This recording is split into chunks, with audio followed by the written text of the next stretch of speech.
സിജോ ഒരു കാട്ടുതീയായിട്ട് ബിഗ് ബോസിലോട്ട് കയറിയിട്ടുണ്ട്. സർജറിയൊക്കെ കഴിഞ്ഞ് ആളുടെ മുഖത്തിനൊരു ചെറിയ വ്യത്യാസം ഉള്ള പോലെ തോന്നുന്നു. ഒരു ചെറിയ ഷേപ്പിന് മാറ്റം ഉള്ളതുപോലെ എനിക്ക് തോന്നണാണോ എന്നറിയില്ല. നിങ്ങൾ കണ്ടവരൊന്ന് കമൻറ്റ് ചെയ്യണേ.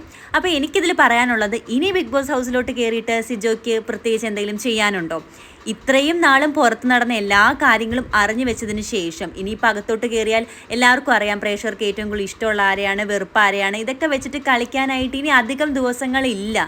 ഇനിയിപ്പോൾ വന്നാലും ചിലപ്പം ഒരു എമ്പതി കൊണ്ട്, അല്ലെങ്കിൽ ഓൾറെഡി സിജോയ്ക്ക് ഫാൻസ് ഉണ്ട്, എന്നാലും ആ ഒരു മുഖമൊക്കെ ഇങ്ങനെ അടിയെല്ലാം കിട്ടിയല്ലോ എന്ന് വിചാരിച്ചിട്ടുള്ള ഒരു എമ്പതി കൊണ്ടുള്ള കുറച്ച് വോട്ടുകളും കിട്ടി ഫൈനൽ 5-ൽ എത്തിയാലും വിന്നറാകാൻ സിജോയ്ക്ക് പറ്റുമെന്ന് എനിക്ക് തോന്നുന്നില്ല.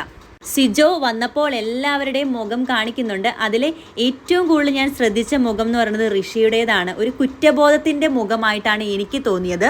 റോക്കിയെ സപ്പോർട്ട് ചെയ്തു, സിജോ എവിടെയാണെന്ന് പോലും അന്വേഷിച്ചില്ല എന്നതിൻ്റെ കുറ്റബോധമാണോ എന്ന് എനിക്കറിയില്ല. എങ്കിലും സിജോ വന്നതിന് ശേഷം സിജോ പറഞ്ഞൊരു കാര്യം, ലാലേട്ടൻ അന്ന് കൈ പിടിച്ചപ്പോൾ കിട്ടിയൊരു എനർജി ഉണ്ട്, അതുകൊണ്ട് ഞാൻ തീപ്പൊരിയായിട്ടല്ല കാട്ടുതീയായിട്ടാണ് വന്നിരിക്കുന്നതെന്നാണ് പറഞ്ഞിട്ടുള്ളത്. അതായത് കളി മാറ്റി പിടിക്കാൻ പോവുകയാണെന്നുള്ളൊരു ഭാവത്തിൽ.